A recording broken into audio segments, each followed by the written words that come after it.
Yes.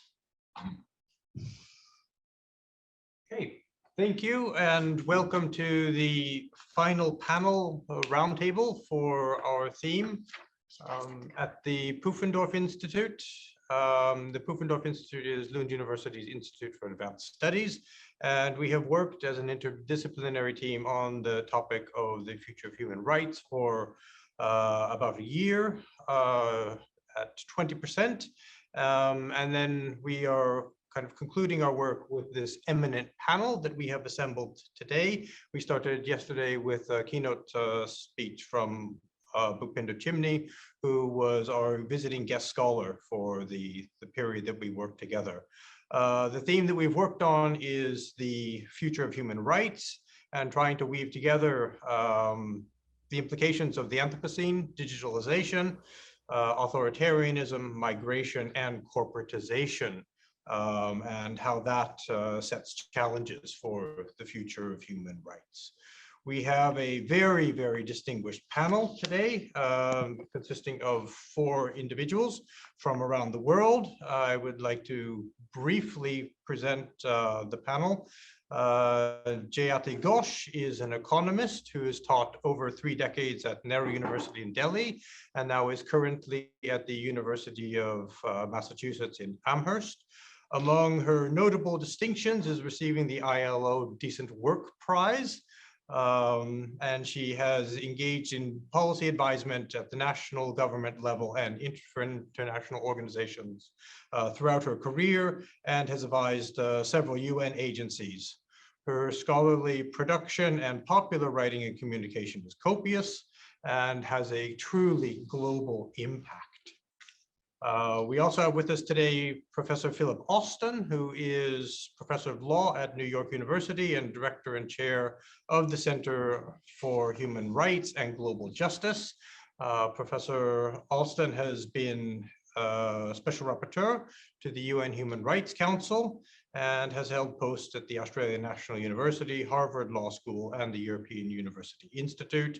He is the author of innumerable influential academic publications, high-level reports, and policy documents. We also have Professor Louis Kotzé joining us, who is Research Professor of Law at the University of the Northwest in South Africa. He has also been visiting professor at the University of Lincoln in the UK, and he is a specialist in global environmental law, human rights, socio-ecological justice and environmental constitutionalism, and earth systems law. He has been extremely successful in promoting and leading North-South collaborations and has recently coordinated the Horizon 2020 project on global ecological custodianship. And we also have with us Professor Daniela Gabor, who is Professor of Economics and Microfinance at the University of West England in Bristol, who specializes in critical microfinance, shadow banking, and monetary theory. She has acted as an expert to the European Parliament and also has written extensively on IMF conditionality. The publication lists of all 4 scholars are sort of extremely expansive, so I won't get into the publications, but with no further ado, I will introduce the topic for the first session. Stakeholders have recognized the imperative of a fair transition to the green economy and the digital economy. They've declared the support for leaving no one behind in the SDGs, as well as the EU Green Deal, and respecting human rights in this transition has been written into the Paris Agreement. And the rebuilding efforts after COVID also recognize the necessity for a fair transition in the next generation EU and the Building Back Better worldwide agenda. So this roundtable asks, what is the role of human rights in a fair transition to a green and digital economy? And the symposium also opens up the broader question of, do human rights as an idea and as a system need to change in order to facilitate the transition? and offer safeguards against illiberal and authoritarian structural inequalities in our current world. So with that, I will turn things over to Radamaresh, who will lead us in the first section. Yes, and I guess we can introduce ourselves very briefly. Radamaresh, Senior Researcher at Raoul Wallenberg Institute of Human Rights and Humanitarian Law in Lund. Hi everyone, Matthew Scott. I'm head of the People on the Move thematic area at the Raoul Wallenberg Institute here in Sweden. And I am Daria Daviti, and I'm Associate Professor in Public International Law at Lund University, Faculty of Law. And I am Chris Mathieu, Associate Professor of the Sociology of Work and Organizations at the Department of Sociology at Lund University. So regarding the first question, to kick off the panel, perhaps a good starting point would be to take stock of what the human rights system or the human rights movement as a whole has achieved or failed to achieve so far. Should one consider the Universal Declaration of Human Rights from 1948 as the starting point for the modern system of human rights, we have about 70 years of institutional building and standard setting, as well as relentless efforts by the entire human rights movement to turn these aspirations and state commitments into practice. However, human rights have always been contested in various quarters for various reasons, both in the global south as well as in the global north. At this moment, when the world faces existential threats from climate change and extreme disparities, including extreme poverty, have human rights failed? Are we witnessing the end of human rights? Are human rights part of the problem, as some people claim? What has the human rights system, the human rights movement accomplished or failed to accomplish so far? Perhaps also who is winning the debate, and what can be gleaned from this lively discussion about the legitimacy and effectiveness of human rights. To synthesize this sprawling debate in an insightful way, we could not have wished for another speaker than Professor Alston to kickstart this debate. Already in 2003, in his piece, Does the Past Matter?, Professor Alston offered a vigorous rebuttal to Samuel Moyn's Last Utopia. You referred to that debate as the struggle for the soul of the human rights movement.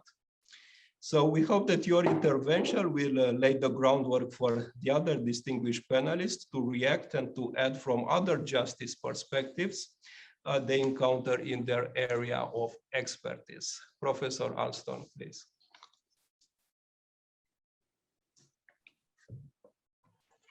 Well, many thanks for that introduction. The task that you've set me is, of course, impossible, and I'm not sure how enlightening I'm really able to be, but let me try. The first point is a very irritating one for an audience like this, and that is to say simply that when we talk about human rights, quote, we need to acknowledge, of course, that the overall system has many component parts, they interact, and it's the way in which they work together that really determines their overall impact. But normally, when we do an assessment, we are reluctant to distinguish between the different parts, the normative part, for example, just the basic ideas, the ideology of human rights, the legal formulations that it has given rise to, the institutional embodiments, and we spend a lot of time assuming that what the UN or some other agency does is what human rights are. And then, of course, the movement as a whole, both the more prominent civil society, organized civil society groups, and grassroots movements. And all of these different components would deserve a separate evaluation even though at some point we need to bring it all together. I'm not going to embark on that. I think a lot of the focus is probably going to be on institutions, but of course, just to highlight that that can be misleading, because human rights, the broader regime, is much more than what particular institutions do. In this setting in Lund, and you've obviously had a very couple of days, I wish I could have followed the earlier sessions, and I hugely appreciate the way in which the whole exercise has been framed. I think that already gives us a lot of ideas, and it in some ways transforms the way that most, if that's the right word, or the average human rights actor sees this field. I think you have really taken a quite different lens to it, although one that is absolutely warranted and clearly is the center of what should be our concern. But even the fact that this is taking place in Lund, the fact that the European Union is an important element in it all, brings in yet another set of actors. We talk very glibly about stakeholders, but that's a shocking term, really. I use it too when I need to, but it avoids the real issue of who are the actors that have a prime principal interest and what the nature of that interest is in human rights. So there are stakeholders who would like to see the company go bankrupt, for example. There are other stakeholders whose very lives and existence depend on the success of the enterprise. So lumping them all together is a little confusing. I would like, and I've probably done this too often before, to offer two dramatically different perspectives on this broad set of issues. The first is to say that the human rights regime or movement has been an unquestioned success since it was launched in 1945. If we look at issues like the rights of women, the rights of children, the rights of people with disabilities, indigenous people's rights, and a range of other areas, the international regime has played a key role. By no means the only role. We will always come back to the fact that in the absence of social movements, effective and demanding and chaotic social movements, none of that progress would have happened. But that doesn't matter. The human rights movement has been able to react, and these rights have been enshrined. And despite all of the endless setbacks, great progress has been made. At least these issues are now very prominently on the agenda. When violations occur, as they constantly do, we are able to see them in a particular light and able to begin to push back against them with at least some of the tools that are implicit or explicit in the human rights regime. I think that even if we take the title of this symposium, focusing particularly on the environmental and the digital dimensions and the equity dimensions, even the Human Rights Council, which is a source of much frustration and tedium for a lot of us, is nonetheless, has on its agenda in a significant way issues of climate change, issues of digitalization, and gradually perhaps inequality. So that's the good news. The bad news is that what the human rights movement, and here I would include the institutions, but also many of the actors in the broader social movement, have watched unfold is essentially the neoliberalization of human rights. I don't want to romanticize what was agreed in 1948, nor do I want to trash it, as some commentators like to do. But it was a particular historical moment. It did bring together economic, social, and cultural rights, along with civil and political rights, and there was some sort of vision in there. That vision was very quickly derailed by a range of factors. The Cold War is usually mentioned, but it's not the only one. Even in the United States, which had been a significant proponent of economic, social, and cultural rights, pushback had begun strongly against FDR's agenda, and the neoliberalization was underway regardless of communist bloc pressures. But if we look where we are today, very briefly, economic and social rights remain, I would say, utterly marginal. They are not even understood. And I would include the European Union in that, and most of Western Europe, which does not understand economic and social rights as human rights. Inequality, I think the benchmark that Sam Moyne established is nonsense. It's a rhetorical device to sell books. But the fact is that the international community hasn't done anything serious about inequality. It's not that it can't, it's not that the normative framework doesn't exist, it is that states and other actors have excluded it. So the SDGs are truly pathetic when it comes to inequality, and we say almost nothing about that.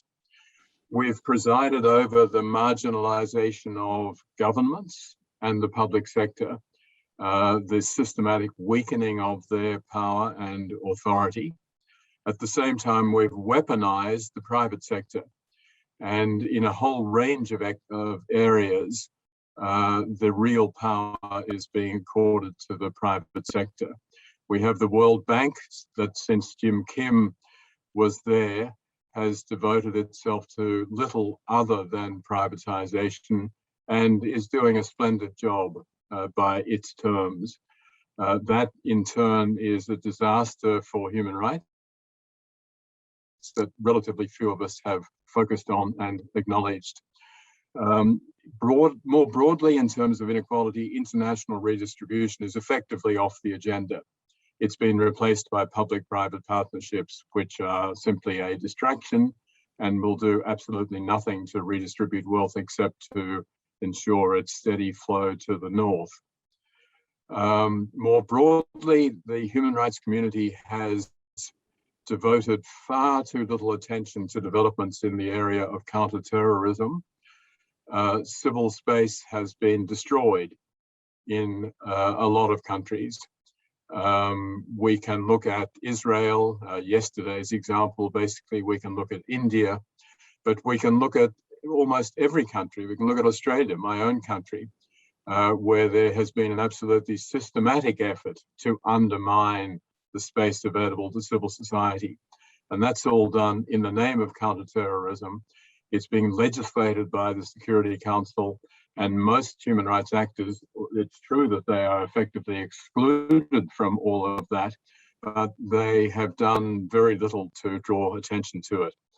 Finally, of course, we've got the elements that are on the agenda for today. We've got the digitalization revolution, which seems to be, despite the efforts of various special rapporteurs and some terrific civil society groups, digitalization is moving very steadily to entrench an ever more neoliberal system and to really exacerbate it.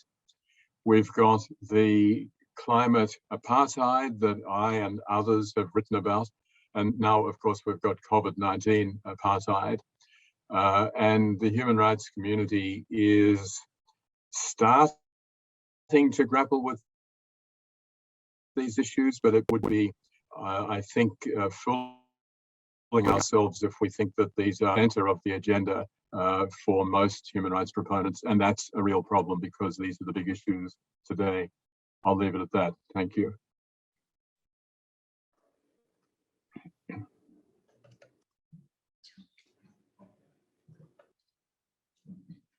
Yes, the floor is open now for the other panelists. Please add your views based on this very insightful presentation. Professor Gabor, would you like to say something? Okay, thank you. I mean, I found it fascinating to think about the questions that you asked, particularly since I'm a macroeconomist. I understand human rights from a distance, as it were. I'd like to enjoy them personally, but capitalism. And I want to think with one thing that I find quite paradoxical over the last 10 years at least, if not longer, which is the growing rhetoric around just transitions that you find in the public pronouncements of financial capital. And I'm thinking of Blackstone, which is the world's largest institutional landlord. I'm thinking of BlackRock. I'm thinking of probably my pension fund. So everywhere you turn, there is a claim that everybody's concerned about just transitions, that we don't want to leave people behind when we at least sort of organize our low carbon transition. I don't have much to say about digital transitions, I'm afraid. I think it's interesting, especially for the monetary theorist in me, but very much of a second order compared to at least the climate challenge that we have in terms of the political dynamics that interest me. So that's one thing. And the second thing is that I was thinking about this concept of the neoliberalization of the human rights, and I would like to ask Professor Alston to put it into the perspective of the rise of ESG, environmental, social, and governance ratings in private finance, right? Because now, if I go to my pension fund and say I would like you to respect human rights, they will give me a picture of the assets that they invest in, and they say all these have high ESG ratings. What are you complaining about? So I think it's not only about neoliberalism, but it's a particular stage in the neoliberal project that has a lot to do with the political power that financial capital has. And I'm wondering how one resists and engages with that, with the reality of in a sense the enemy co-opting the language and the practice. Well, not the practices as it were, but co-opting the language of justice, co-opting the language of social and governance standards. I think that's quite a challenge. The fact that it occurs. Thank you. Fantastic, Professor Gabor. Professor Ghosh, would you like to add something? And then we have Professor Kotzé, and then we come back to Professor Alston, if that's okay with you. Yes, thank you very much. That was a very insightful, if depressing, presentation by Professor Alston. And I think Daniela has hit the nail on the head about how a lot of the human rights discourse has really descended into verbiage rather than action. I want to just emphasize, I never thought the Universal Declaration of Human Rights was a starting point. I mean, to me, that's a hugely aspirational document. It's extraordinary, right? It is, it's everything we could want for, we could want. It's utopia in a sense. So it was always an aspirational document. I think the change in the last few decades, and it's not something that has happened just very recently, but it has been creeping in on it for quite a while, is really that a lot of the focus on the human rights thing, especially with a lot of the international human rights community, if I may say, focused on the superficial, on the structure, on what governments say rather than what they do. And in turn, not just what governments say, but what international organizations say, what private actors say, and what philanthropy. I want to emphasize that there's a lot of private, quote unquote, philanthropy, which is really part of essentially conflict, interest-ridden private profit-oriented activities, which are, sort of presented as philanthropy. All of these are really about the verbiage. They're about, sometimes it's also token measures to show that you're doing something, and then we all are familiar with this. I don't have to emphasize it, and it's true across the board in everything that is done by international organizations. There will always be the happy woman who doesn't have to fetch water from the well anymore in Mozambique, or the worker whose life has been transformed by some microcredit that has been given by some international agency, and all of those are always there. But the fundamental changes that need to be done are simply never considered, I would argue. So in a sense, it's not that the human rights, shall we say, agenda didn't recognize this, but I think it didn't adequately face up to the fact that ultimately it's really all about power imbalances. And so, when you are talking about human rights, you're fundamentally confronting power, and confronting power requires more than hoping that power will be good and change its mind and start caring about people. And it therefore requires a different type of mobilization. It doesn't necessarily require people coming to the Human Rights Council as representatives of governments and making statements, because that doesn't change anything on the ground. It requires something wider, deeper, more popular mobilization, more sort of incorporating this into political demands that cannot be ignored by states, and by more awareness among people in the North in particular, that it's not just their own human rights that are threatened by particular things, or that even when their own are not threatened, by allowing the economic and social rights of the rest of the world to be completely trampled over, that ultimately comes back to bite them. And in this, I just want to highlight what I feel is an essential part of what Professor Alston kind of hinted at, that, when you undermine social and economic rights, or you ignore them, or you do not work for their realization and so on, ultimately that leads to the suppression of civil and political rights. Because the inequalities that are created, the material distress that results, the fragile and insecure environment that people then are forced to live in, will necessarily create not just angst and unhappiness, but also political resistance. And that therefore generates more and more suppression of civil and political rights. It happens in a more, shall we say, civilized form in the advanced countries, the way civil and political rights were suppressed in Greece and Spain during the Eurozone crisis, in terms of, imposing a very neoliberal kind of strategy for dealing with the debt against the will of the people. And it happens in a much more explicit way in my own country, for example, where the deep entrenchment of neoliberal economics is combined with a sort of classic crony capitalism that entails the suppression of civil and political rights of people. So I think that the causation is really that way. That those who ignore social and economic rights do so really at their own peril and everybody's peril, because that is going to end up undermining the civil and political rights as well. I know everybody says it's a package, they're indivisible. I mean, all of that stuff we all know.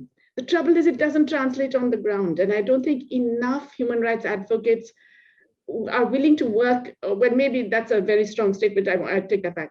Human rights advocates need to be able to work in coalition with others who don't appear to be working for human rights necessarily, but are working for things that would enhance social and economic rights in different ways. And that would give greater power to the human rights agenda as well. Just my thoughts on the matter. Thank you, Professor Ghosh. And that's very much why you and Professor Gabor, as experts in economics, are actually here with us, because we do think very much that the work that you do is as much and as more about human rights on the everyday life. Professor Kotzé, if I could turn to you for a few reflections, and then we return to Professor Alston. I must say it is extremely difficult now to make any intervention after these three very powerful and elaborate and insightful statements, but I'll certainly give it my best. And I do want to pick up just very briefly from an environmental law perspective, because I'm not really a human rights lawyer or an economist. But just from an environmental laws perspective, I think it needs to be said that despite the amazing work of people like John Knox, David Boyd, and his recent victory in getting a global right to a healthy environment recognized by the General Assembly, and also despite the common concerns that environmental law and human rights both embrace and want to address, I think that the relationship between environmental protection and human rights remain a very, very uneasy one. And regardless of its widespread endorsement and positivization in law, I think the effectiveness of the human rights approach to address broader socio-ecological justice that we now very clearly see through the lens of the Anthropocene and its looming mass extinction event remains very much a concern, and all of the speakers have said this. Now, obviously, although we cannot lay the blame exclusively at the feet of human rights for all of these failures, practically, I think that despite their lofty ideals and higher order constitutional normative superiority, if one would like to put it that way, human rights have been really unable to improve the lived realities of many communities the world over, or to advance formal and substantive equality, and to confront really meaningfully and head-on discrimination against many marginalized people who are particularly vulnerable. And I think this is important also to acknowledge that in the era of the Anthropocene, we are all vulnerable, but there's differentiatedly different patterns of vulnerability. Some are more vulnerable than others. So billions of people, as we know, still live in dirty slums, also in my country. Many people continue to be deprived of possibilities to earn an adequate living in safe and healthy working conditions. And most usually uneducated, female, young, poor, old, unemployed, non-white people. These are the marginalized sectors of society who are impacted by a very complex mix of surrounding environmental, social, and economic conditions that add to an already toxic situation of disempowerment, stereotyping, stigmatization, exclusion, and certainly ultimately multiple forms of injustices. And the invocation of rights language, I think, has not really led to justice for many such marginalized communities and individuals in any meaningful way, despite, or perhaps because of, the power of human rights to articulate and advance the aspirations and resistance strategies of diverse grassroots social justice movements. So in a nutshell, I think that measured against the initial early motivations and hopes surrounding their creation and adoption, human rights have contributed disappointingly little to addressing the socio-ecological injustices and vulnerabilities of what one could term the Anthropocene's others. Thanks. Thanks very much, Professor Kotzé, for raising the very important point of justice. We discussed a lot in the last couple of days about claims to environmental justice, also with Professor Chimney, and climate justice, gender justice, and so on. So can I come back to Professor Alston to respond and or comment on what has been discussed, please? Well, let me say to the organizers, you've put together a wonderful panel and a terrible panel. Unfortunately, we are all like-minded, more or less. I'm not dismissing any of the even stronger critiques that the other panelists made by comparison with my own. But we would need on the panel, first of all, as Daniela said, we need someone from BlackRock or Blackstone or Black Future or whatever, who would seek to explain that their rhetorical embrace of human rights is really, really, really a big step forward, and it's really going to make some sort of difference. And then let Daniela and Jayati and Louis respond. Then you would need someone from one of the big human rights organizations, not to talk about what they are doing in terms of not just Jayati's woman getting water from a well in Mozambique, but in terms of, I don't know, violence against women in India or whatever, some really important issue. But to step back and say, okay, but looking at the movement as a whole, you've heard what Louis said, how do you take that? Do you plead guilty or not? Have you in fact been standing there while the political economy of rights goes to hell, and you've been pointing and saying, look at that person over there being tortured, or this woman being sexually assaulted or whatever. We are going to take this to the international community, and we are going to stop whatever. As some of the feminists epitomize this by taking the least likely issue, the issue of rape, and say, look, no one thinks that rape is not serious. And certainly, me as a woman, rape is terrible. However, the way in which that has been put onto the international agenda, as though it's a sort of standalone issue, as though the deeper political economy of it, why is it that women are so vulnerable, so exposed in such a terrible situation, is not addressed. Instead, it's the superficiality. And those in the human rights movement are very happy to go along with this. And a new law against rape or a new training course is terrific, when in fact, anyone doing serious research is going to be able to identify a whole range of other alternative concerns or focuses which are simply not on the agenda. And that applies almost across the board. I was looking at The Economist this morning when I woke up, and it has an editorial, is Nigeria governable or is it falling apart? And again, if you go back and look at the accumulated analyses of human rights groups, they'll tell you something that I focused on when I was rapporteur on executions, the killings by the police that are everywhere. They'll tell you about the exploits of Boko Haram and a number of other what I think it was Jayati called effectively superficial issues. Yes, they're all incredibly important, but none of them get to what is really rotting the heart and the soul of Nigeria, and that is fundamental inequality and an absolute failure to even put these issues on the political agenda, leading in terms to political bankruptcy and the loss of any sense on the part of the electorate that they can change any of this.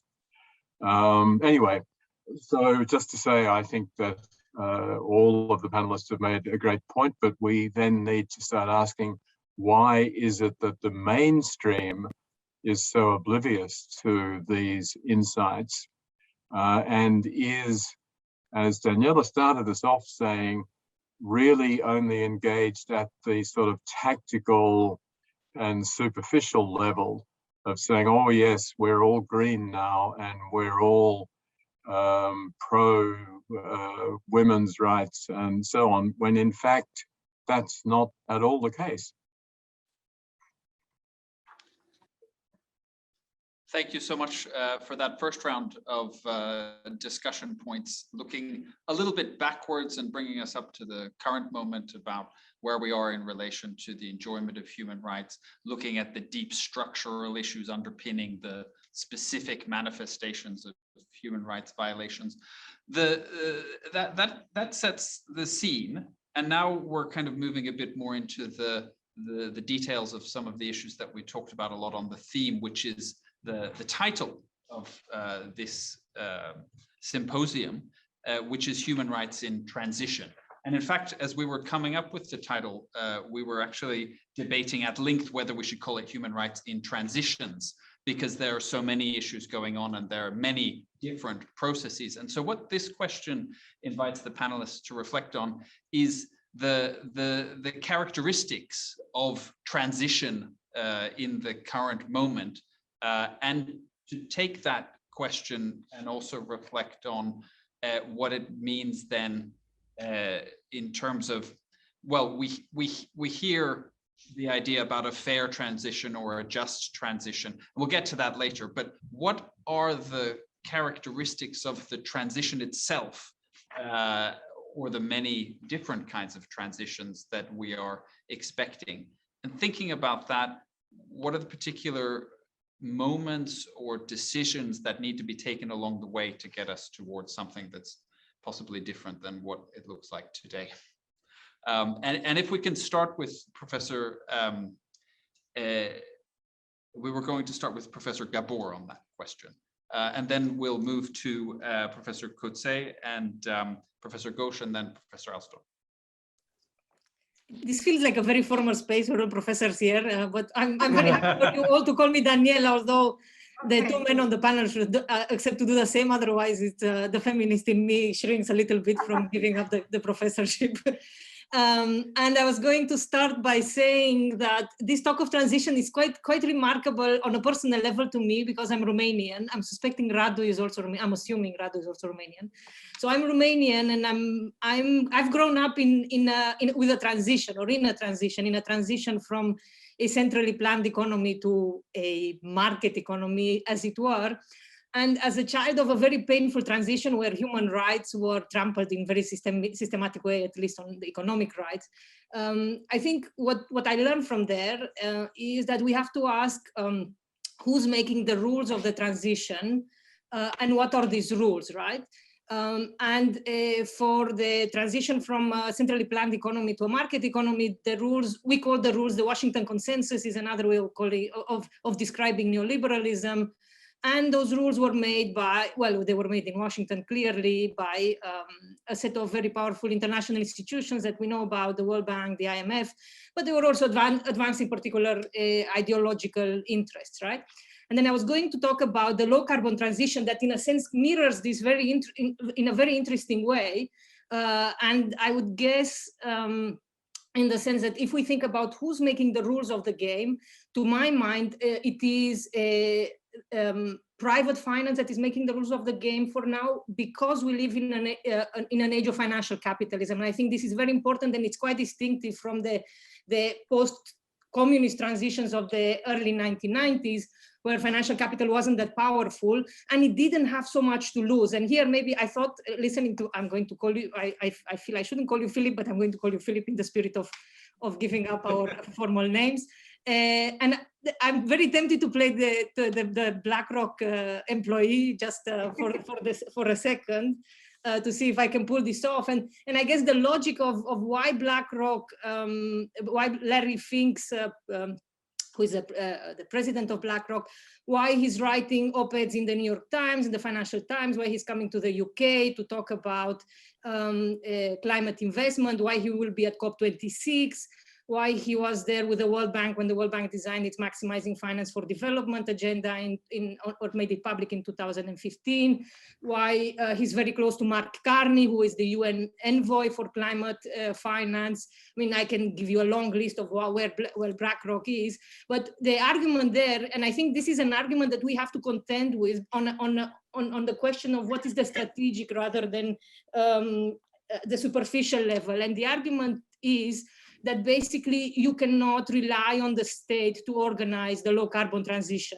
You cannot rely on it on a macroeconomic level, in the sense that the state does not have enough public resources to invest in the low carbon transition. You cannot rely on the state on a political level. And if you look at the Biden administration, I think there are some interesting reflections there, in the sense that it's very difficult to organize political majorities for a low carbon transition that is driven by a public investment.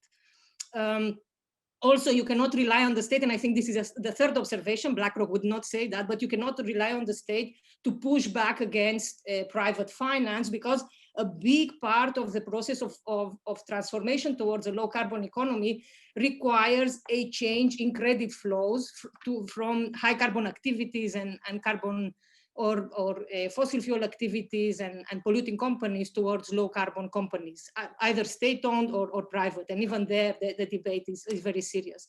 So BlackRock would say, look, guys, I mean, they have said to me, some equivalents of BlackRock, they have said to me, I mean, it's nice that you have idealism, and it's nice that you would like the state to do all these things, but if you look at the last 30 years, well, the state is not very good at allocating resources. Even if it had resources now, and if it had a macroeconomic logic behind it that would allow it to create political consensus, do you really trust the state to start doing things, to start investing, to create state-owned companies? They would even point to my region and say, well, look at what happened there. So the logic is, we don't give up the state anymore. And I think this is very important difference. I think it's quite tempting, because we make the appeal to the rhetoric of anti-neoliberalism. It's quite tempting to think that the state has disappeared and it's weak. But I would argue that what the Wall Street consensus does is it reimagines the state. It is a state building project. And this state building project is about creating what I call the de-risking state.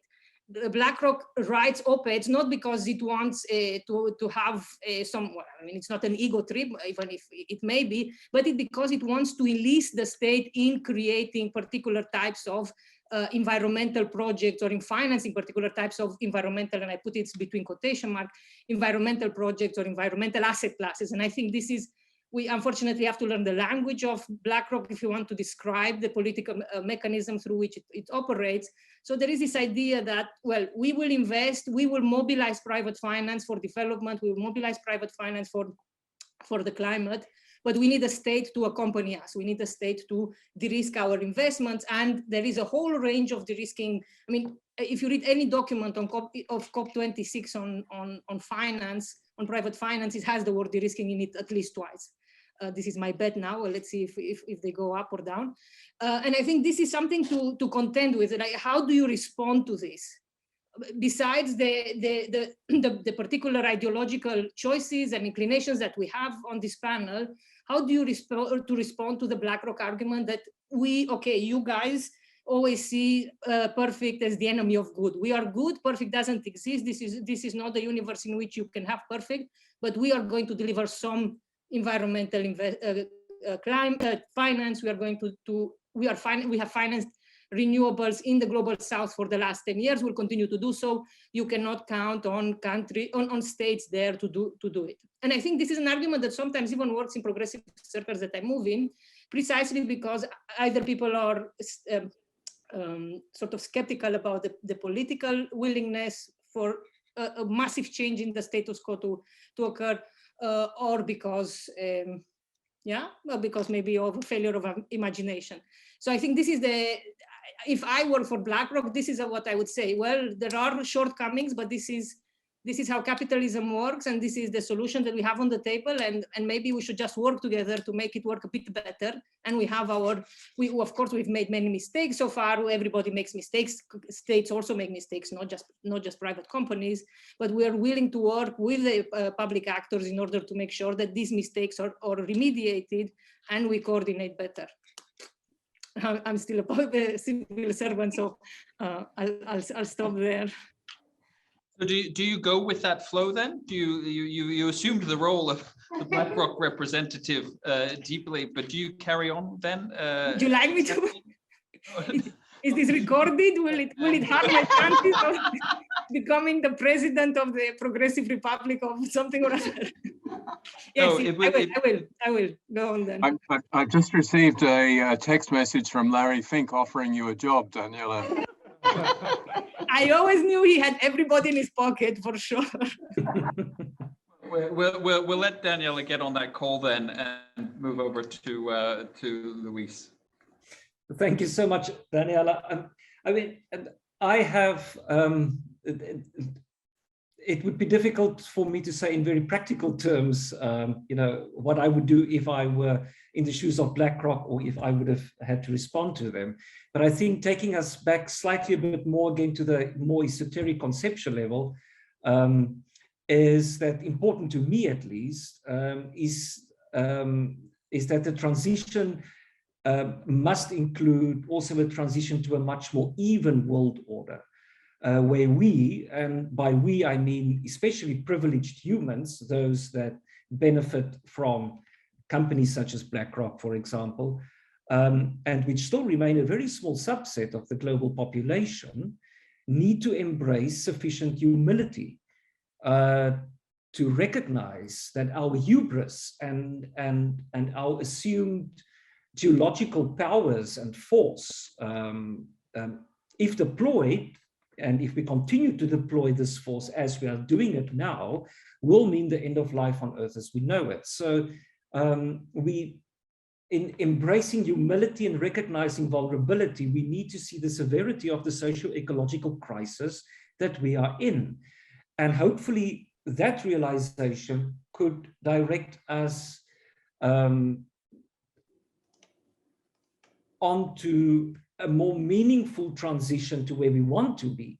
And I think a first step in any such a transition to a more even world would be to recognize and address our shared but differentially distributed vulnerability, and then to think about what needs to change structurally and in all walks of life at all levels to build a world where safeguarding planetary integrity rather becomes a central concern and not maximization of profit. And I think that human rights have an important role to play in all of this, but only if human rights themselves change by embracing alternative ways of seeing, of being, of caring, and of living. And we already see some examples of these alternatives emerging, especially in indigenous onto epistemologies such as Pachamama in Latin America and Ubuntu in Southern Africa. Sorry, so I would suggest perhaps also that a proper approach to the present inquiry about human rights' role in a fair transition to a green and digital economy would be to commence with an inquiry about what we mean by fair, green, and digitalize. Sorry, before we actually reflect on the precise role of human rights in this endeavor. And again, as an environmental lawyer, I can mostly say something about the green economy. And I just want to offer a few words of caution here, mostly in the form of further questions. Is the term green economy used in the sense to describe a truly sustainable economy that is sufficiently sensitive to the multiple but varied vulnerabilities of the entire living order, especially the global poor?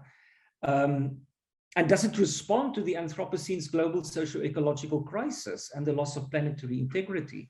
Does green economy really signal a dramatic change from the current status quo of neoliberal sustainable economic development as it was popularized in the Brundtland Report? I suspect that it does not, because green economy is most often used in the mainstream discourse as part of the sustainable development narrative. And when talking about sustainable development's green economy, we need to acknowledge that sustainable development is an eco-political project which might be neither sustainable nor developmental. It is a palatable approach to green wrap the economic and political project of sustainable degradation, already now fully in play. And sustainable development and its associated terms, such as green economy, carbon neutrality, and so forth, promise what they cannot deliver due to their central internal contradiction between economic growth and ecological sustainability. And they've become so conveniently malleable that they effectively mask the negative socio-ecological impacts of relentless growth-driven development that's promoted by states and corporations such as BlackRock, while enabling them to greenwash their unsustainable activities. So I would go so far, and I'm ending with this, as to suggest that the term green economy is part of a terminology that climate activists such as Greta Thunberg justifiably regard as thoroughly degraded. Rolat says that words like green, sustainable, net zero, environmentally friendly, organic, climate neutral, fossil free are today so misused and watered down that they've pretty much lost all of their meaning. They can imply everything from deforestation to aviation to the meat industry to the car industry. So sustainable development and green economy have made a substantial contribution to the type of degradation, planetary degradation that we are talking about. And they've morphed into a highly questionable and manifestly unsustainable self-serving paradigm whereby economic growth and exploitation economics act as primary drivers of resource management. And this needs to change. Thank you so much for those insights. We're clearly seeing some elements of this transition coming together. What would you like to add to that, Professor Ghosh? You know, I think Philip was absolutely right that it's really hard to be in this panel because I'm agreeing with everything, and you know that, and everyone's saying what I would have said. So it's great at one level. But yeah, I want to pick up on this whole thing about the transition. And of course, you know, basically what we have to think of transition from state A to state B. State A being the present, which everyone says is no good, it's unsustainable, it's unjust, etc., etc. And state B, which is what exactly? And here, in fact, I think Louise has got it absolutely right. It's this, at one level, very broadly defined in terms of all the feel-good terms. And by the way, I'm old enough to remember that we are, I mean, the right always co-opts our terms. You will not believe it if I tell you, Daniela, that structural adjustment used to be a term used by the left. We were interested in structures. We were looking at how the economy will adjust in a fair way. So imagine, we are used to our terms being co-opted. What's happened now is that the language around this has been so degraded and so put into these basically neoliberal economic policy boxes that they no longer mean at all what they're supposed to mean. What does green mean today? You go to any of the international negotiations, green only means net zero. And net zero defined only in terms of production emissions. Okay, the deep inequality just in that very concept is completely ignored. That if you look at only net zero in production, then yes, the European Union is fabulous, US is coming down, everybody's trajectory is down. You look at net zero in consumptions, what are they doing? They're exporting their emissions. They're doing exactly what Larry Summers advised the World Bank to do way back in the early 1990s, when he said we should be exporting all the polluting industries to, you know, all of these poor countries where they'd be very happy to have them.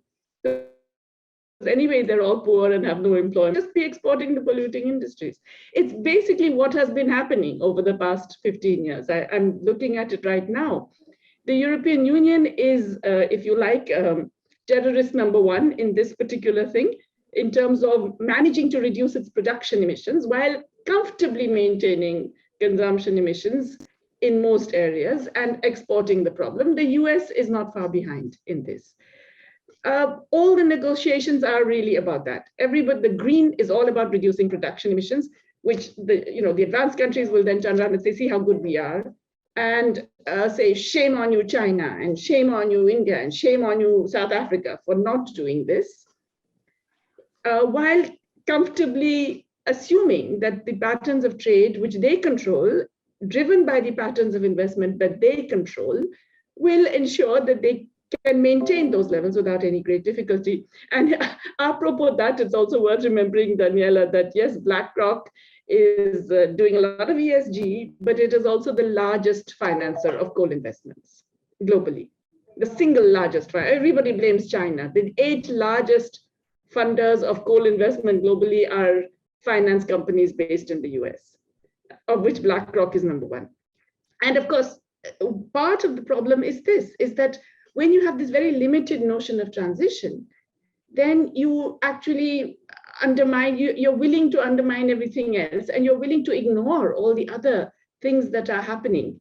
As a result of that, I'm currently employed in a very progressive department of a very progressive university in the northeast of the progressive northeast of the United States. So everybody's very green and very happily so. Everybody recycles, everybody has buying electric cars, everybody's got solar panels. Doing that, and on an individual level, because you are consciously being green. not recognizing that this is because of the way in which, you know, the rare earths and minerals that are required for solar batteries, for the batteries for electric cars, for the elements that go into solar panels and etc., are extracted in the most oppressive, neo-colonial, environmentally damaging, displacing ways in the developing world. And that is only going to get worse because the demand for these minerals is only increasing, whether it's lithium or cobalt or what have you. That's kind of not part of the picture. We are doing all right, okay? Similarly, recycling. I mean, the US exports most of its waste, and it gets recycled in extremely unhealthy, damaging, and terrible conditions. Nobody even, that's never mentioned. Forget it in the international negotiations. It's certainly not mentioned even among the very green, progressive people in the US who are happily recycling. So I think there's a real lack of recognition of inequality in all of this discussion. And I would come back to the point that I think Philip made in the very beginning. Inequality is central to a discussion of human rights. And the whole human rights agenda has suffered because we haven't adequately brought that in. So part of it is the very limited definition of what we are transiting to, what the transition is to. It's all about mitigation, and mitigation only means zero carbon right now. Adaptation is not considered. And again, apropos the urgency of the problem that Louis mentioned, you know, we are already facing climate change. It's not in the future, it's already upon us. So all this net zero by 2050, by then, who knows how many coastal cities of my subcontinent, India, will survive? We don't know actually, because it's coming very, very rapidly, much faster than anybody anticipated. It hits the headlines globally when it happens in Germany, unexpected floods, or when there are fires in the north of the USA, which nobody planned. But we are facing major climate change already, which is leading to massive needs of adaptation, which again are not part of this agenda at all. Either the financing agenda or, you know, any of the so-called transition agenda. So frankly, the whole, you know, this transition word, when I hear it now, it kind of annoys me, because I feel that people don't really get it. They don't get the fact that, you know, it's not anymore in the future, it's happening right now, it's upon us. So your short run stuff has got to be factored into your long run things.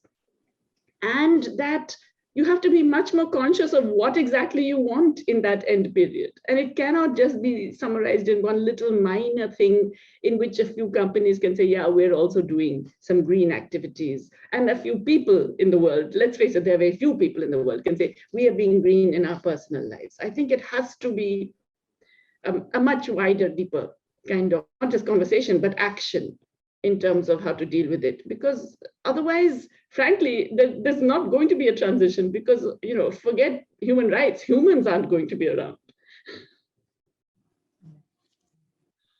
Thank you so much for that. We're hearing about transitions that are happening in the world, transitions that we need to be thinking about in terms of our ways of thinking about those transitions.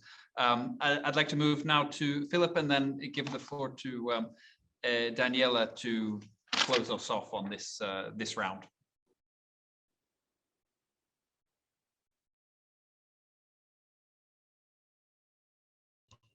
Philip, you're muted. Yeah, sorry, I have two screens going and I was chasing the mouse around the wrong screen.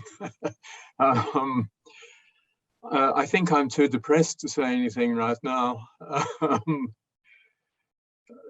I mean, I guess we have to start trying to be positive, all of us on the panel, and thinking about what it is that can be done, because, you know, all the comments that have been made are right. There isn't a transition going on. There is a strategic readjustment, which is going to lead us all to hell. But will maintain the living standards of the wealthier among us for another century or so. I think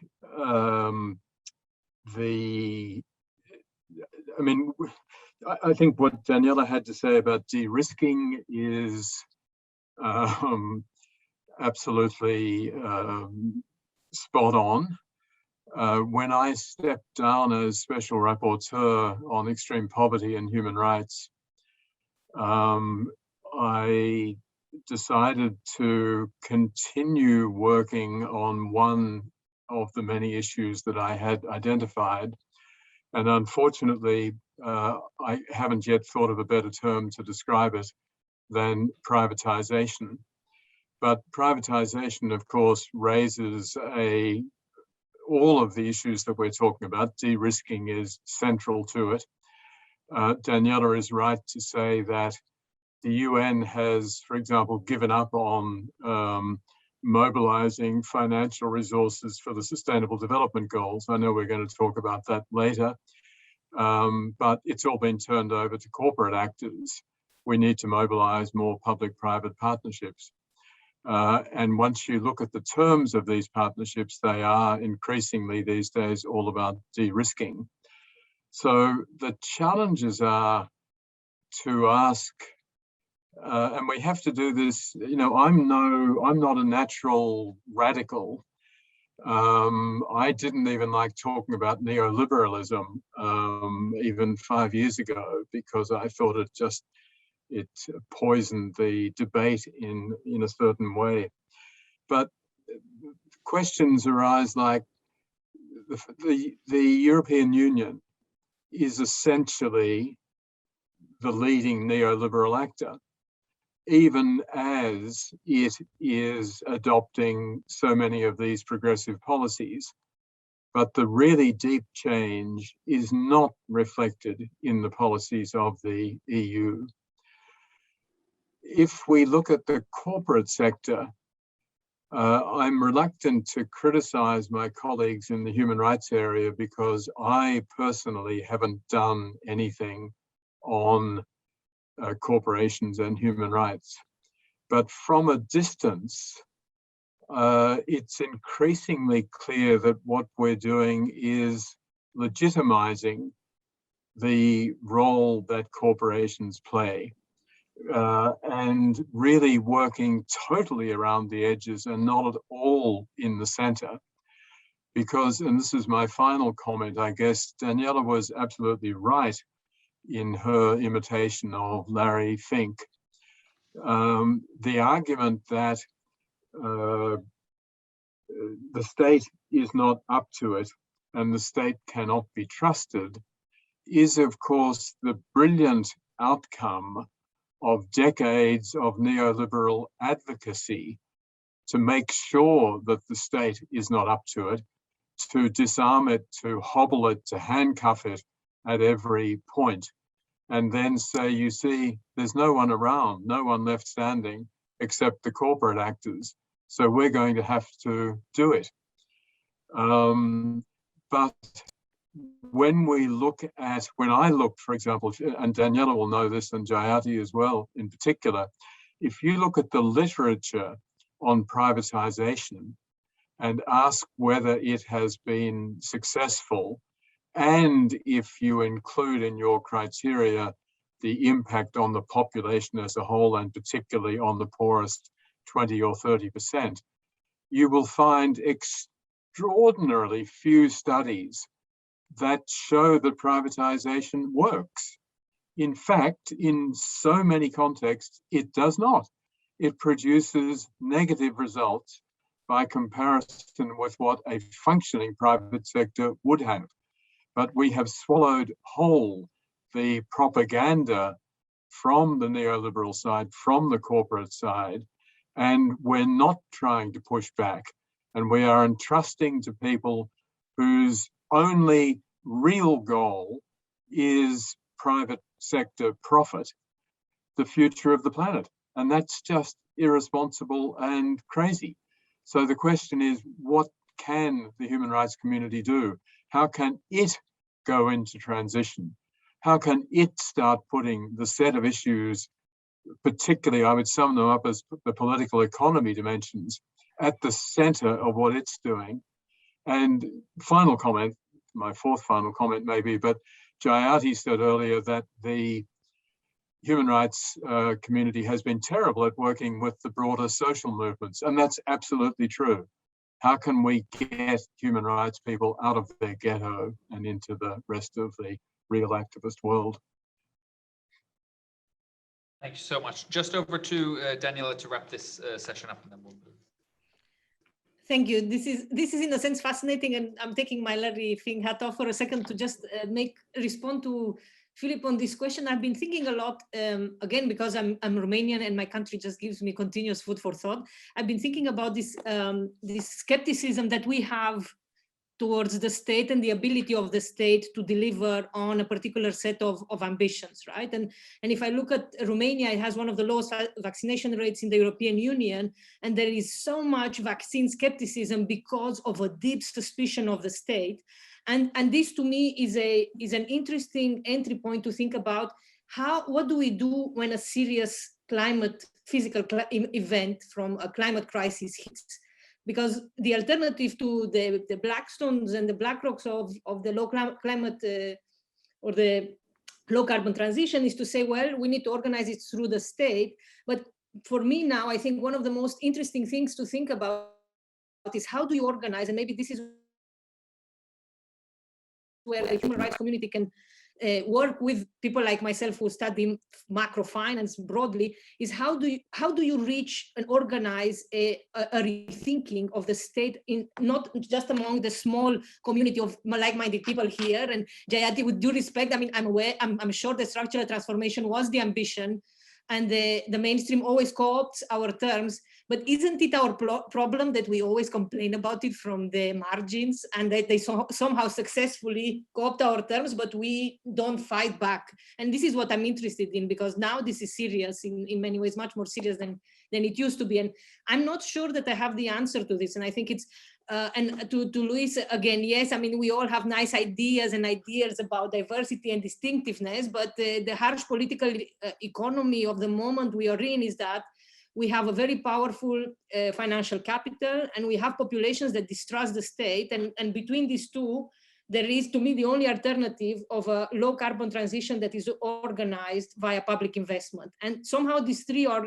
not, I find it difficult to imagine a world where these can be articulated together in a way that is productive. So I don't know what has to give, and I don't know what we can learn from human rights in terms of how to overcome the deep suspicion towards the state that we have. And if that's not possible, then maybe we'll just continue in iZooms for a long time until we don't have internet anymore. I hand over. Thank you. Is it my turn? Okay. Yes. So no, thanks very much. And so a lot of food for thought in terms of how human rights can transition. And then my question would be, do we have time to transition? Can I come in for a quick minute? Because I don't think we should end on this very depressing note. Go on, Jayati. Yeah. No, so listen, so Daniela, it's all is not lost. There are lots of things that can be done. First of all, we know that public-private partnerships end up costing states more. They are fiscally to establish that. UNCTAD actually did a very interesting study about this in 2016, I think, and so on. So, we know that public-private partnerships are actually fiscally more expensive. It's a political choice, but it's a political choice that people are not aware of. So we need to do much more mobilization and making people aware of the fact that this is actually just putting money in the hands of private companies. Similarly, we know, that the state paid for the vaccines, right? Governments paid for the COVID-19 vaccines. 90% of the mRNA vaccine stuff was done in public laboratories with public research. The last 10%, in the case of Pfizer, it was really BioNTech, which the German government paid for that research. In the case of Moderna, it was the US government that paid for all that research.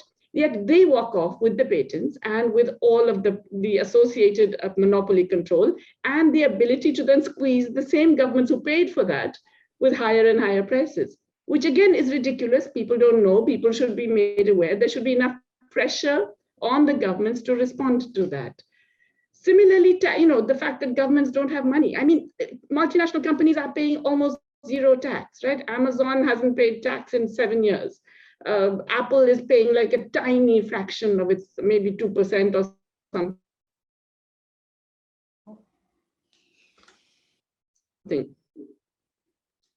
as tax.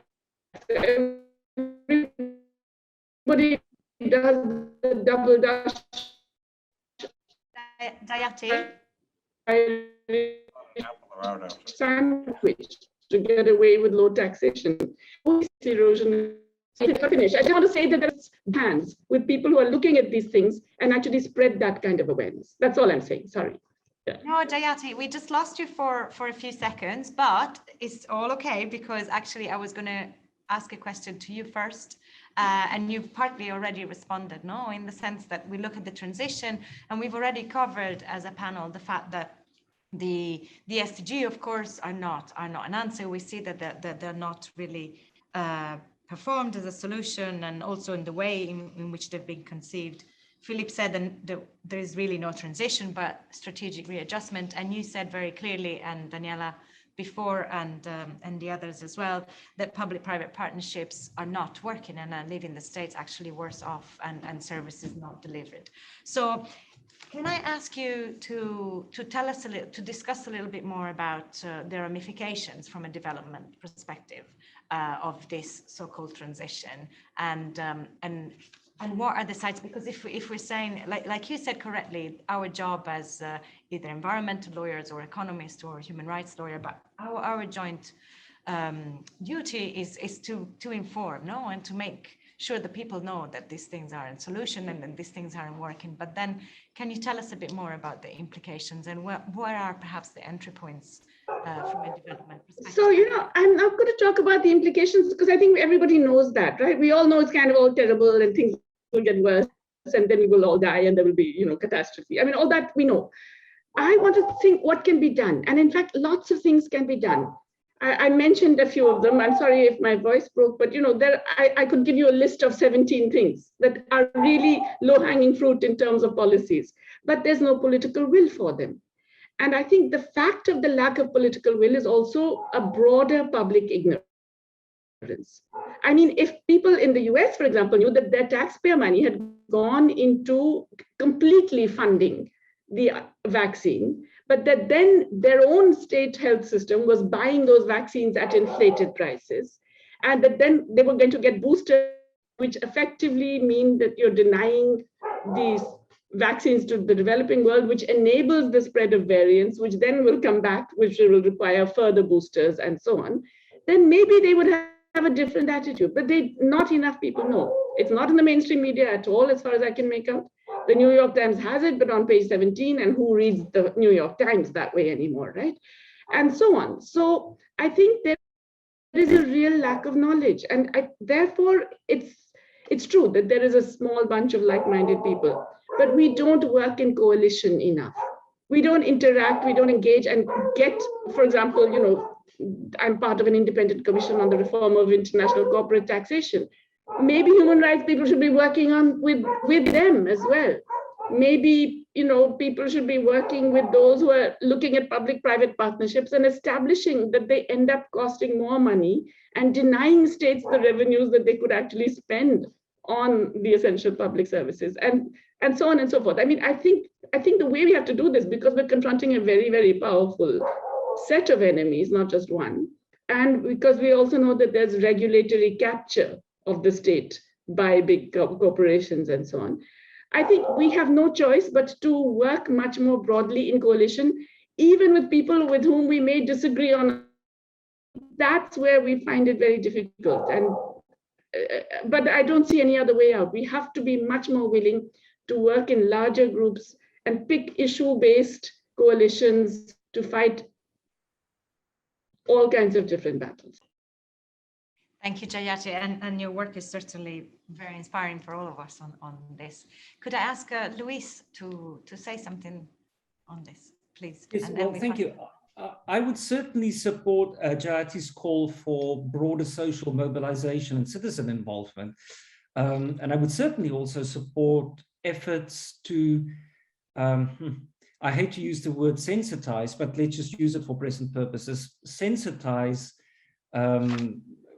broader social movements and social actors about the naked truth that lies behind many of these pervasive paradigms that that haunt our lives every single day. Let's think about the concept of sustainable development again. I think from an environmental perspective, the problem is that as sustainable development becomes more deeply woven into these hegemonic neoliberal discourses, and as it gains wider acceptance, for example, through the SDGs, which is now broadly accepted by everyone as the saving vision for the future, which it's not. Decision makers are certainly increasingly caught on the horns of a dilemma, knowing that state practice has turned sustainable development into Hobson's choice. It is pursued despite and often precisely because of its intrinsic oxymoronic flaws. And we need to reveal these flaws to the broader public through social mobilization movements, for example, as Jayati has referred to. I'm, for example, deeply pessimistic about the ability of the SDGs to help us with the type of transition that we need to see happening. And I'm not altogether sure that human rights, even if they are an integral part of the SDGs, as they are, can play any meaningful role in improving the chances of the SDGs to succeed. And we need to recognize the gaps and the failures of these grand development visions that we pursue, because the main problem with the SDGs is that they are business as usual. They provide no alternative to neoliberal exploitative economic development and all of the predatory practices that are systemically embedded and that goes with that idea. They are merely another form of exploitative neoliberal economic development, as many have been showing and arguing now for many years. One can, just for example, there is not one single overarching environmental or planetary goal in the SDGs. And environmental protection, for one, is relegated way down to goals 13, 14, and 15. And also 17. So numerically and rhetorically, the list of the SDGs effectively makes development goals much more important than environmental goals. And certainly the SDGs also fail, I think, to monitor absolute trends in resource use, and they often prioritize economic growth over ecological integrity. And if I may, just very briefly, I think that one other thing that we need to expose, in addition to the pervasiveness of paradigms such as sustainable development in main discourses and development visions such as the SDGs, is also the connection between human rights and corporations. And obviously Philip can say much more about this than I can, but I think that on the one hand, human rights have failed to address corporate human rights violations.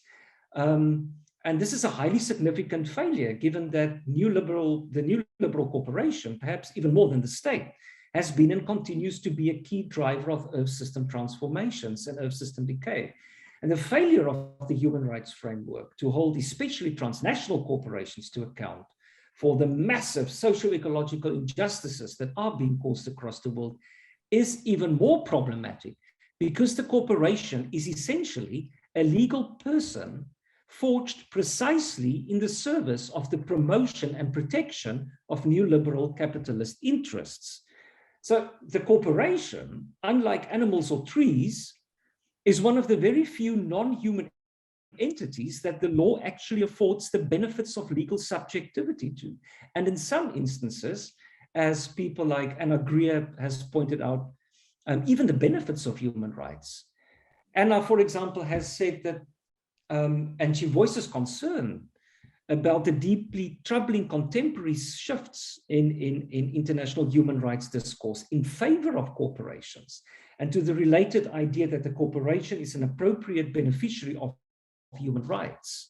The very idea that international human rights discourse could be colonized by the interests of corporate entities and the related idea that a corporation can be thought of as some kind of human rights victim are to most non-lawyers, and let's be honest, lawyers as well, genuinely puzzling and counterintuitive.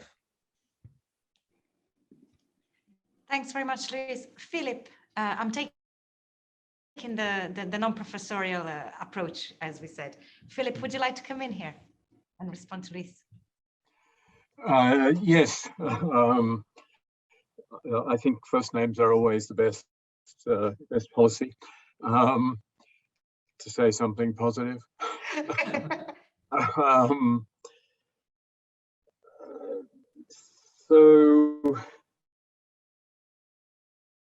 I'm mainly reacting, I suppose, to what has been said, and again, I am in very strong agreement. I did a sorry, this is the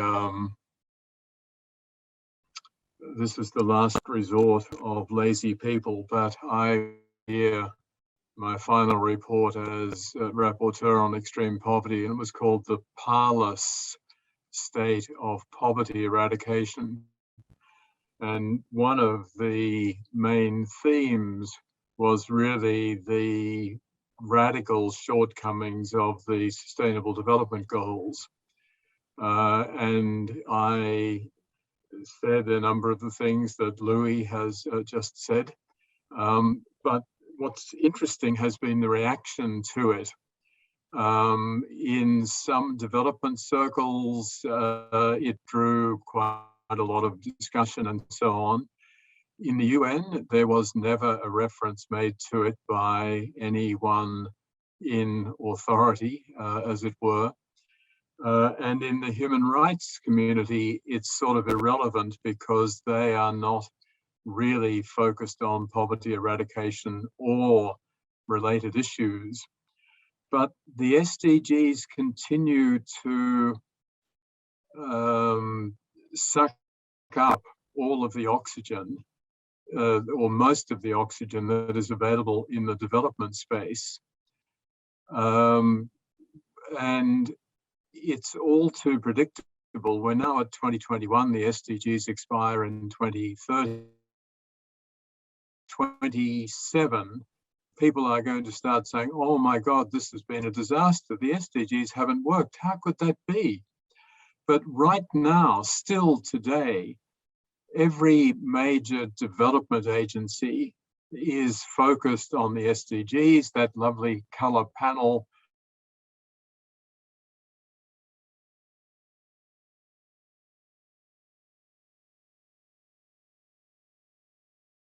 Of the goal. And yet the reality, and this is the only place where I would contradict Louis, is that human rights actually have almost nothing to do with the SDGs. There is a few token references to rights in the SDGs, but it's an adornment on the fringes in order to tick a particular box. Individual rights have no human rights content, individual goals rather have no human rights content. The work that is being done by the UN, by international agencies, and at the national level on the SDGs has nothing to do with the SDGs. I did a visit to Laos, for example, to just take one example. And the UN there had SDGs everywhere and endless discussions with the government and so on. But the UN was also saying to civil society and anyone who came into the UN building, please don't talk about human rights. That would only be political and get us into difficult waters.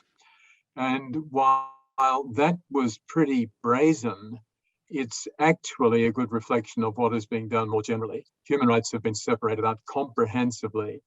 And so many human rights groups and so many development groups are still working on the basis of the fiction that these two complement one another and are integrally related and moving the progressive agenda forward. And I don't think that's the case. And to the extent that the SDGs then the great hope for progress and for really addressing allegedly inequality, although what it says about inequality is exactly what Louis says. It says we're not going to redistribute anything, and we're not going to provide financing, particularly, we're going to leave that to corporations, but we're going to rely on more growth. And as we get ever more growth, then inequality will be addressed. And that's what we're putting all our hopes in, insofar as we are relying on the SDGs. So that is truly a grim reality and something that you'd think we would be able to change. Let's have an honest discussion about where the SDGs are, what priorities they're pushing, how they rate in human rights terms, how they rate in environmental and climate change terms. And we'll see that there is a need for truly drastic change. Thank you, Philip. Luis, I saw that you had your hand up. You wanted to come back, or are you happy for me to go to Daniela first? If I may, just 1 second. I just quickly want to ask Philip.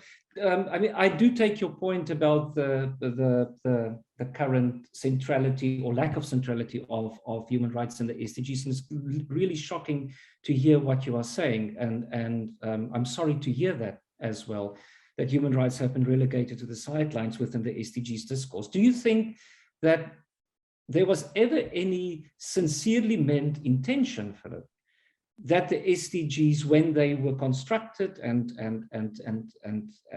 developed, that human rights would or should or could play a meaningful role in achieving some of the outcomes of the SDGs? Philip, if you want to respond quickly, and then we pass to Daniela. Yeah, sorry, just very briefly. I think when the drafting was taking place, there were lots of civil society groups and some countries that were very sincerely pushing for a human rights infused approach. That really didn't happen. Human rights were marginalized. It wasn't just the Chinese and others who were pushing furiously against it. It was a lot of the key players, including from the West, who basically said, yeah, this is only going to upset a lot of developing countries. Let's put it on the margins. And so the intentions were there originally, but they were not realized. And since the SDGs have been operationalized, human rights have been absolutely marginal, except for the rhetorics around the edges. So in the meantime, we've lost Jayati. But Daniela, on this point that the SDG have really displaced and marginalized human rights, I would say, and you can take this wherever you want, but I would say that with the SDG, we've also seen an acceleration especially with SDG 17 for financialization. And so the aspect that you covered before. And so could you bring us some reflections on this, on anything else that you want that has been discussed in this round? Yes, thank you. I mean, yeah, I started noticing the SDGs again. I did a master's in development studies a long time ago, so I did have to study them. But I started noticing them again when I was writing about the turn towards private finance in international development discourse. And what is fascinating and reminds me of, and I found fascinating in this conversation, it reminded me of the French asset manager Meridiam, which is very close to President Macron, to his whole sort of strategy to change the French position and geopolitics in Africa. And Meridiam is doing a lot of PPPs in health, but in all sorts of other areas in various African countries. And if you look on their website, they are saying, we have developed a proprietary tool for rating the environmental, social, and governance practices of the assets that we own, like a PPP hospital, and we can promise you that this is a reliable and strong ESG framework because it's done under the SDGs umbrella, right? So basically, they are matching the ESG ratings or the ESG performance to the various sustainable goals, and it made me think what an empty signifier the SDGs can be if a private healthcare provider can argue that it's delivering the SDGs in health by running a fees-only hospital to which a relatively low share of a population in a poor country will have access to. But this is where we are now. To me, it's been used as a Trojan horse to sort of legitimize particular commodification, if not privatization, of public goods, because they are not all fully privatized. I don't want to call them privatized because there are state resources in there that are being put to the risk or to protect these asset managers and private companies from capitalism. This is, I think, in many ways the most paradoxical thing of all, that basically we are now living in the kind of world. I don't know if you remember, this is what my supervisor taught me, that Adam Smith loved capitalism but hated capitalists. And this is where we are now. We are protecting capitalists from capitalism, from the forces of the market, because the de-risking says, well, you know, you might not be able to sell your products on the market. There might be demand problems. There might be other types of risks. Or the state will guarantee that you will not be affected by these risks. This is not capitalism anymore. I mean, capitalism captures the ability for you to do better than your competitors in a market where things change, where consumer preferences change. So in a sense that the SDGs are fundamental to this in countries across, and the fact I think maybe one day I would like us to reflect on why European countries are there, and Germany is quite interesting, because we don't have Germany in mind as a country that pushes financialization of any sort. But if you look in the environmental space and in the de-risking discourses, it is Germany that's been pushing this a lot more than the US. I mean, Germany in alliance with private finance from the US is, and I think, yeah, I don't know where I was going with this. I was going into the broad direction of, it doesn't seem to me that there is any progressive potential for the SDGs for us to reappropriate the SDGs under a political, under a progressive umbrella. But maybe I'm wrong. I mean, it would end up in interminable discussions of whether ESG practices are aligned with SDGs or not, and what does it mean. And so I don't see much benefit from it, but it might be that I don't know enough. Okay, so with these reflections, I pass again to Radu for the next round of questions, as we are approaching the end.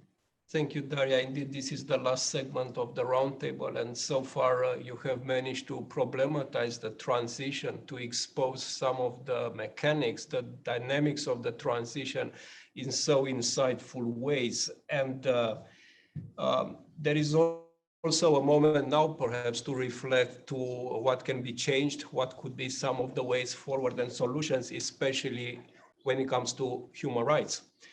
More specifically, what observations we could make now about the roles of human rights, new functions for human rights, or what needs to change in the concept of human rights in order to deliver better.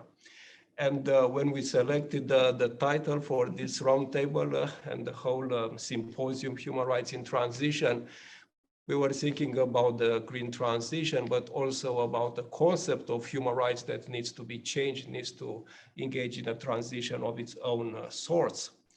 And therefore, if we can make the question a bit more specifically as we think about the transition, at what turning point, in what way do you think that human rights will be called for?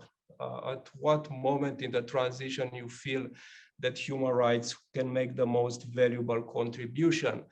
And of course, you have already touched on these issues. The human rights could define key terms like green transition, fair transition. Human rights could demask some of the discourses, of the concepts in use right now. Human rights could legitimize or delegitimize some reliance on some actors. And there was also a reference to the need to cooperate more with social movements and perhaps have a human rights concept that intermeshes a bit better with other conceptions of justice. So already you have captured quite a few more roles that human rights could play. So I would invite you, starting with Professor Kotzé, to look a bit more about the role of human rights in the Anthropocene. And back in 2014, you wrote the wonderful article, Human Rights and the Environment in the Anthropocene, that already went quite deep in this direction, trying to see how human rights needs to change for a new mission. So if I could give you the floor to you to continue some of the elaborations you already started, and then move to Daniela and to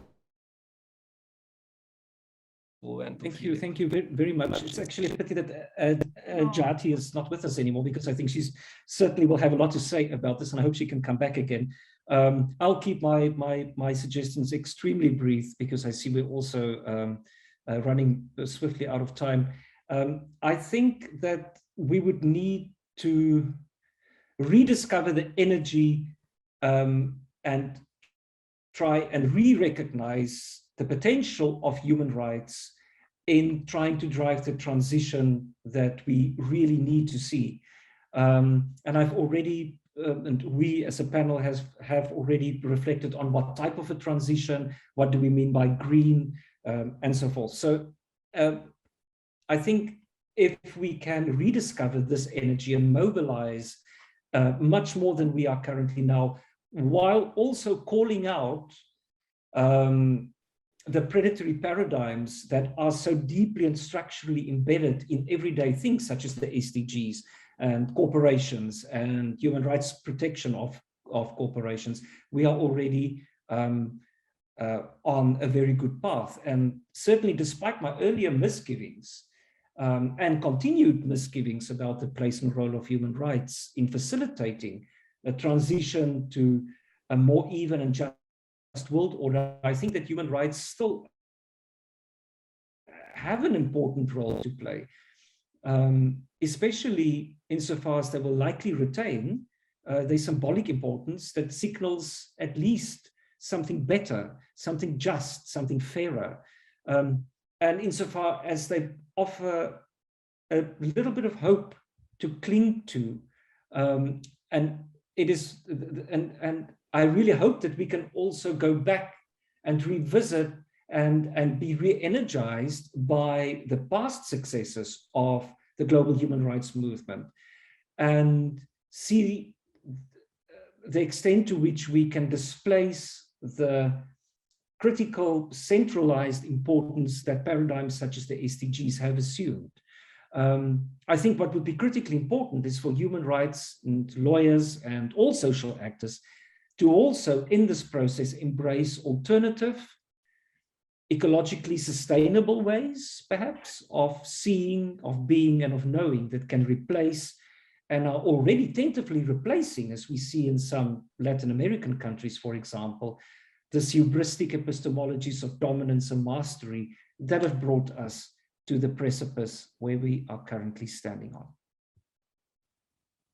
Thank you, Luis. And we can continue another 10 more minutes if your schedule allows. Daniela, please. I mean, I don't feel very qualified to reflect on the transition and political economy of human rights, but as an economist, I can give an opinion, I suppose, or as an academic. But I would.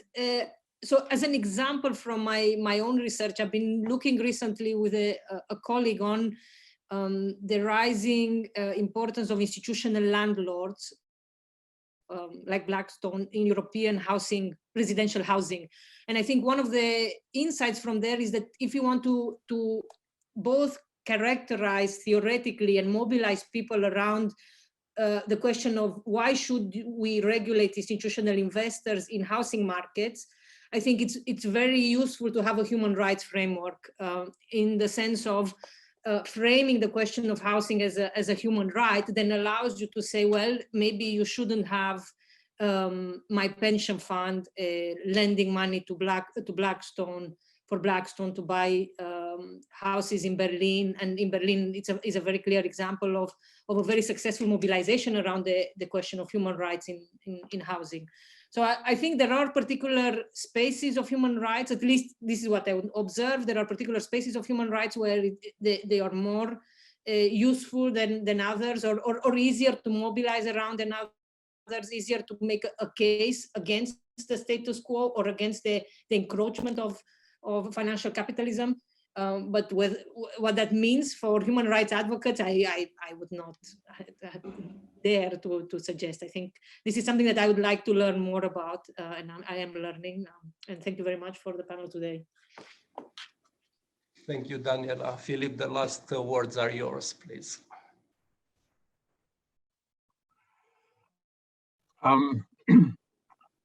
Well, a series of maybe unconnected thoughts, just to pick up on a couple of the things that Daniela has said. I was, the final visit I made as special rapporteur was to Spain at the beginning of last year. And I spent time in Madrid at a very big housing estate that had been taken over by Blackstone. And it was just tragic, but what was clear was that the privatization of that housing block was a totally illegitimate decision that had been taken by the relevant authorities, essentially hand in glove with the private sector. Privatization is, in so many contexts, a new word for corruption, which is tragic. Also, her comments on commodification of health. I and a couple of colleagues are about to release, I'm sure this won't get any coverage outside the country, but a report on healthcare in Kenya, where privatization is moving ahead at huge speed, and government resources are being poured into the private sector, while at the same time the public sector facilities are being allowed to deteriorate, which is the classic scenario. You point to the public sector and say, oh my God, it's hopeless. You wouldn't want to go there no matter how sick you are. And the reason for that is that they've let it run down. They put no money into it, and they make it impossible. And so then they say, we have no option but to strengthen the private sector. The private sector is making huge profits out of it all. Government actors are in cahoots, and the SDGs are invoked at every turn. The rhetoric around universal health care is invoked. And the result within a very few years is going to be a much more dismal human health care system in Kenya for all except the well-off, but the well-off will be very well catered for. The bigger question of where human rights will be in the transition, the awful reality is that there's a very good chance that they will be comprehensively marginalized. If we take climate change, we've already seen that the security paradigm has completely eclipsed the human rights paradigm, and that has a huge impact in the context of migration, for example. So we've got forced displacement as a result of climate changes. There's going to be all hell to pay because the borders of the rich countries will be increasingly closed, and the capacity of the poorer countries to cope with the displacement and all the other negative consequences will be extremely low, and human rights will be a prime casualty. If you look at the area of digitalization, which we haven't really talked about, but there I think the growing power of a handful of dominant actors in the tech sector, combined with the fact that the tech sector is a source of, or a vector for promoting neoliberal ideology comprehensively. They represent it in practice. But the tech sector has systematically resisted taking human rights into account. They instead talk about the importance of ethics and other such soft reference points. So there is a risk that in this transition, as it's called, human rights will be increasingly marginalized. The challenge then is for human rights actors to try to make a much bigger effort to immerse themselves in these other spheres. And for those who are working in the traditional areas, to stand back just briefly and say, to what extent are the broader structures facilitating or undermining the work that I'm trying to do? In other words, I am a women's rights activist, and that's all I can do, and don't ask me to do environment or digital or whatever. That's fine. Stay with it. Nothing more important than women's rights. But step back briefly and ask yourself, what are the structural dimensions that are going to facilitate your success, as opposed to having you just work in a silo and ultimately with only very minimal success? And how can you then expand out very briefly? I love the way Daniela put it, that I'm putting all my money into a pension fund. That pension fund is then investing in BlackRock,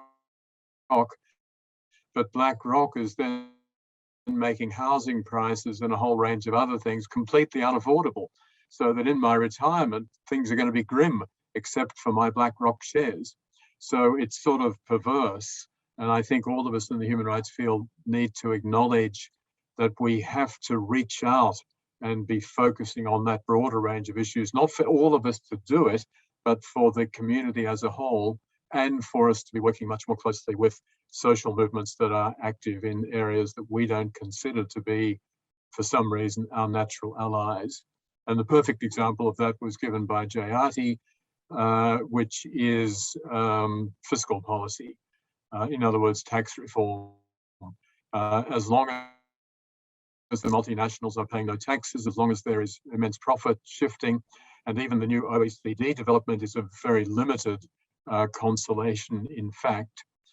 And as long as multinationals are pushing furiously for governments to reduce national taxation rates, then there won't be the resources available to support any sort of just transition. So that's some indication of the broader range of issues that we in the human rights community need to focus on. Thank you.